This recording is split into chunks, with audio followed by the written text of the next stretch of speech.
Hey, what's going on? Zach D Productions here, and I'm here for a list video for you guys. So for this list, I just want to briefly go over some great albums that have released in the year 1982.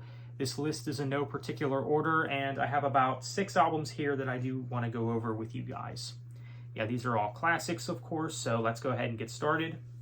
So the first album up is by the band Rush, and that is their album Signals, released in 1982.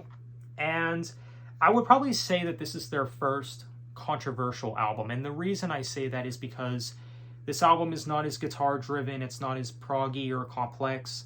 It is more synth driven, which some fans were on board with, but some others were not.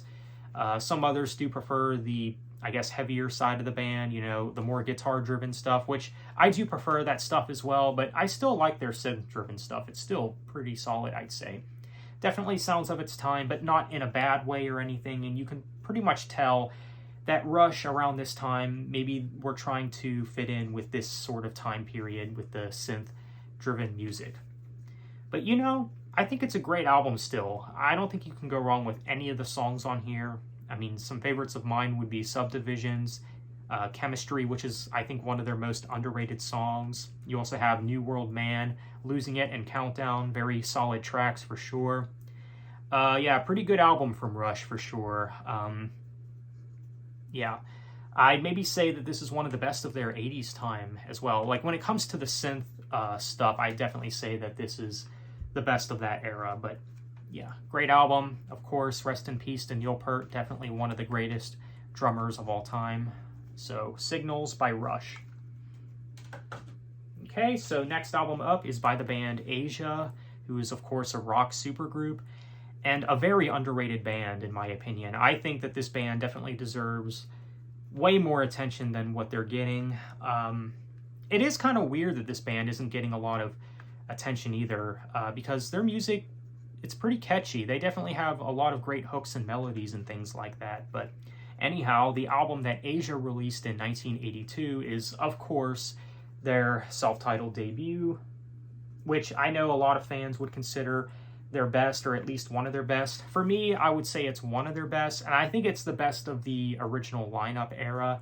It actually used to be my favorite Asia album, but not so much anymore. I would say that Aqua is my favorite nowadays, which is, of course, from the John Payne era. I do prefer the John Payne era, actually, over the stuff with the original lineup. But, you know, when it comes to the original lineup, this is probably the best one of their 80s albums, I'd say. Yeah, definitely a classic. Some great melodies and catchiness on this album. Of course, you have Heat of the Moment, which is not only an Asia classic, but it's just a classic in 80s rock that's just really accessible sounding and fun and catchy. You also have Time, Only Time Will Tell, and Soul Survivor, which are also some big hits on here. Time Again, which is definitely one of my favorite Asia songs from the 80s era. You also have Without You, which is more on the moody side of things. I really do like that one. Wildest Dreams is a fan favorite. Cutting It Fine, Here Comes the Feeling. A lot of really great tracks on here for sure. And again, I think that this is the best of the original 3 albums. So there you go, Asia's self-titled. But next we got Van Halen with their album Diver Down, which I think is kind of an underrated album from these guys. Of course, rest in peace to Eddie Van Halen, arguably one of the greatest guitar players of all time, and I know a lot of rockers would agree with me on that. But yeah, really good album. I wouldn't go as far to say that it's one of their best. I know that a lot of fans say that this is one of their weakest, but I mean, if it is one of their weakest, it would definitely not be their absolute weakest. For me, it's maybe closer to the middle, maybe. I don't know. There are some very good songs on here. Now, you do have a lot of covers on here, which I know is something that a lot of fans have complained about, why they don't really like this album as much as the others. I mean, compared to the first 4 albums, this is definitely a step down, but even in saying that, I still think it's a good album. You have Where Have All the Good Times Gone, Secrets, Oh Pretty Woman. You have Little Guitars, which is maybe the best song on the album. Dancing in the Street, another great track for sure. But yeah, just fun, rockin' sounding stuff. Really good Van Halen album, even though it's not their best or even one of their best, but still very solid. Definitely a classic for what it is. But next, this next album here is by the band Rainbow, and this album is Straight Between the Eyes. Rainbow is a band that I have been enjoying a lot recently, and yeah, definitely a solid album. Probably not their best, but you know what? Still pretty good, I'd say. I mean, you have Death Alley Driver, Stone Cold. What else you got on here? Mistreated, Eyes of Fire. Pretty good stuff. So, yeah, Rainbow, Straight Between the Eyes. Definitely a classic, I'd say. If you haven't checked out Rainbow already, definitely check out their music. Very good band.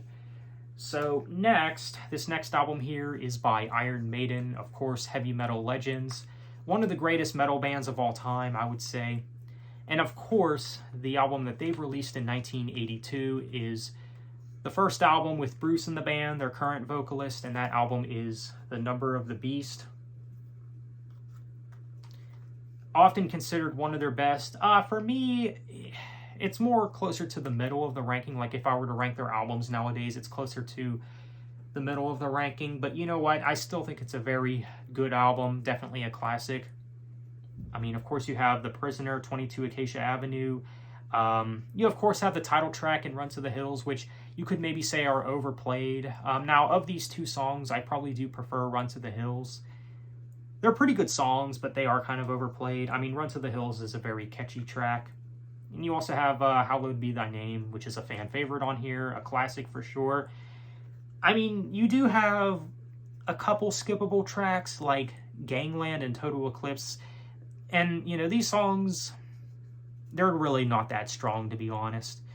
Yeah, there are some skippable tracks on the album, and I think that's why I do feel that this album is not one of their best and kind of overrated, because I hate to say it, but this album, I don't think it has their best work. I really don't. I mean, again, there's good songs on it for sure, again, but to me, I think the album is just a little overrated, but still, you know what? Even though it has a few skips, still a very good album, pretty solid for what it is, and definitely a classic, a landmark album in metal for sure. But finally, the last album here we got is from the band Judas Priest, and they have released what I would consider their best album in the year 1982, Screaming for Vengeance. I know that a lot of people would go with Painkiller as their best, but for me, I think that this is probably their best, and it's at least my favorite Judas Priest album. This definitely has some of their best work, some of the best Priest songs, I'd say. Electric Eye, which was actually my introduction to Judas Priest. This was like really the song that got me into the band. When I first listened to this song, I was like, whoa, this is pretty good stuff. Now, the first time I've heard this song was actually through the As I Lay Dying cover. That was the first time I've actually heard that song. You know, I knew it was a cover, but yeah. But of course, the original is better. Now, the As I Lay Dying cover is fine, but the original is, I mean, you can't top it. You really can't.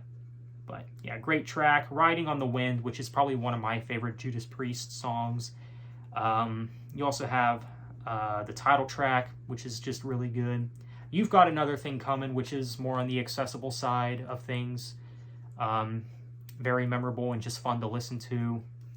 Lots of great tracks on here for sure. Another landmark album, a classic in heavy metal. I mean, if you call yourself a metalhead, have not heard this album yet, do yourself a favor and check it out. So, Screaming for Vengeance by Judas Priest.